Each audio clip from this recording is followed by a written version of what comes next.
짧게 영상 하나 보시죠. 모든 걸 걸고 싸우겠습니다. 반드시 문재인 대통령과 이재명 상임고문을 지켜내겠습니다. 모든 걸 걸고 싸우겠습니다. 반드시 문재인 대통령과 이재명 상임고문을 지켜내겠습니다. 네, 방금 보신 영상은 올해 3월 24일입니다. 그러니까 대통령 선거 이후란 얘기죠. 더불어민주당 원내대표가 검수완박 드라이브에 들어간다는 이유를 밝히고 있습니다. 한마디로 문재인 대통령 그리고 이재명 전 경기지사를 지키기 위해서 검찰의 수사권을 박탈하겠다 이렇게 이야기를 하고 있습니다. 한마디로 위인설법이다 이렇게 풀이할 수가 있습니다. 특정 사람, 특정 세력을 위해서 74년 국가형사사법체계의 근간을 바꾸는 것입니다. 후보자나 혹시 법치국가에서 이런 일 보셨습니까? 제가 이 말씀을 지금 오늘 처음 봐서요. 제가 뭐라고 말씀드리기가 어렵습니다. 검수완박은 원래 더불어민주당 내에서도 철험회라는 한 모임의 소속 강경파, 소수 강경파의 주장에 불과했다고 봅니다. 왜냐하면 작년 3월 5일 박범계 당시 법무부 장관이 이런 이야기를 했어요. 검수완박 법안이 그때 등장했거든요. 국민 공감을 얻는 것이 중요하다. 검사들은 크게 걱정하지 않아도 된다. 이게 작년 3월 5일이에요. 그렇다면 무엇이 바뀌었냐? 무엇이 급물살을 타게 했느냐? 대통령 선거가 있었던 겁니다. 딱 하나밖에 없어요. 대선에서 지고 나니까 마음이 바뀐 것이죠. 다시 말해서 다수의 의석의 힘을 믿고 대선 불복을 자행하고 있다. 저는 이렇게 풀이합니다. 후보자 답변하기 좀 곤란하시죠? 제가 잘 듣겠습니다. 네. 현재 검찰이 수사 중인 주요 사건을 좀 말씀드리죠. 월성원전 경제성 평가 조작 사건, 산업부 블랙리스트 사건, 대장동 부패 게이트, 이재명 전 대선 후보의 변호사비 대납 의혹 사건, 성남FC 불법 후원 의혹 사건, 김혜경 씨의 법인카드 횡령 사건, 문재인 대통령 사위 취업 특혜 의혹 사건, 이런 것을 예로 들 수가 있습니다. 다시 말해서 문재인 대통령, 문재인 정권에서 일했던 사람, 또 이재명 전 대선 후보, 이분들과 관련된 수사들이에요. 그래서 이것들을 뭉개기 위한 것이 아닌가 이렇게밖에 풀이될 수가 없는 겁니다. 그래서 이럴 때야말로 검찰의 존재 이유, 역할을 제대로 증명해야 된다. 저는 이렇게 생각합니다. 대단히 어려운 시기입니다만 법무부 장관 취임하면 가능하겠습니까? 제가 특정 사건을 전제로 말씀드릴 수는 없습니다만 검사의 임무는 당연히 범죄와 싸우는 겁니다. 범죄를 피해 가서는 검찰이 아닌 것이죠? 제가 특정 사건을 말씀드릴 수는 없는 거지만 뭐 그건 일반론적으로 너무 당연한 말씀입니다. 네, 저는 일반론에 대해서 지금 묻고 있는데요. 지금 검찰의 역할이 대단히 중요하기 때문에 검찰의 사기가 지금 굉장히 땅에 떨어졌지만 조직의 기강을 다 잡을 수 있겠느냐 이런 걸 물어보고 있는 겁니다. 최선을 다하겠습니다. 최선을 다하시겠습니까? 문재인 정부 5년을 한마디로 압축해보면 내로남불 이렇게 압축할 수가 있겠습니다. 그중에서도 가장 대표적인 사건이 바로 조국 사태였습니다. 조국 전 장관이 잘못한 것 중에 하나가 셀프 방탄 공보 준칙을 만들었다. 저는 이렇게 생각을 합니다. 조국 전 장관은 후보 시절 가족 입시비리 의혹, 사모펀드 의혹, 사학비리 의혹 등 연일 터져나오고 수사를 받게 되자 형사사건 공개금지 규칙을 개정해서 수사 상황이 더 이상 언론에 보도되지 않도록 꽁꽁 숨겼습니다. 대통령직 인수위 보고 당시에 법무부가 최근 해당 규정은 폐지까지 염두에 두고 개선하겠다 이렇게 입장을 밝혔는데요. 그 취지를 조금 설명해 주실 수 있겠습니까?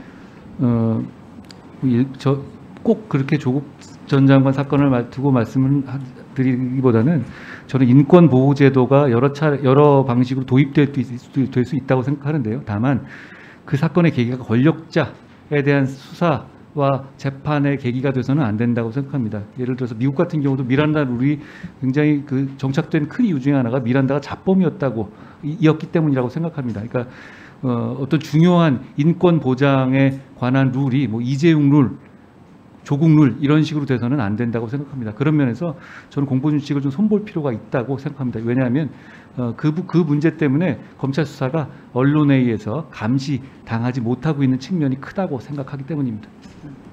그러면은 피의자나 피고인의 방어권은 중요합니다만 헌법상의 가치인 국민의 알 권리 역시 중요하다. 이런 말씀으로 받아들여도 되겠습니까? 조화를 이루어야 한다고 생각합니다. 지금처럼 이렇게 꽁꽁 틀어막으면 결과적으로 검찰 입장에서는 자기가 원하는 선택적 공보를 할 수 있게 됩니다. 기본이 디폴트 값이 안 주는 게 되면 그러면 밖에다가 알리는 것을 시혜적으로 할 수 있게 되거든요. 그런데 과거처럼 기본이 기본적으로 알리게 되는 범위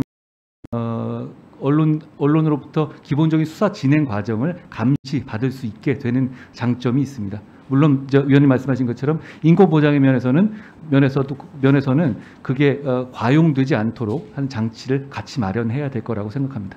네, 인권과 국민의 알 권리를 조화롭게 하겠다. 공감합니다. 예. 문재인 정부 첫 검찰총장은 문무일 전 검찰총장이었습니다.